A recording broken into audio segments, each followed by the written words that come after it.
చేతులు కాళ్ళు లేవని సొమ్మసిల్లక నేను సైతం ఆనందంగా జీవించగలను నా స్వయం ఉపాధితో అంటూ బతుకు బండిని ఈడుస్తున్న ఈ వ్యక్తిని చూస్తుంటే దేవుడు శాపమిస్తే కాలం బతికే ధైర్యాన్నిచ్చిందని అనిపిస్తుంది.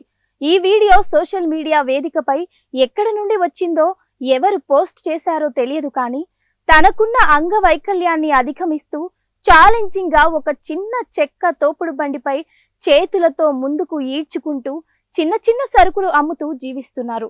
ఈ వీడియో చూసి అయ్యో అనకండి, అరే మనం తప్పు చేస్తున్నామేమో, అన్నీ ఉన్నా ఏమీ సాధించలేకపోతున్నాం అని ఫీల్ అవ్వమని వీడియో సందేశం. ఏది ఏమైనా అతడు బండి నడిపే విధానం, కస్టమర్ను తన సరుకులు కొనమని ప్రాధేయపడడం చూస్తూ ఉంటే జీవితంపై అతనికున్న కమిట్మెంట్ కు హ్యాట్స్ ఆఫ్ చెప్పాల్సిందే.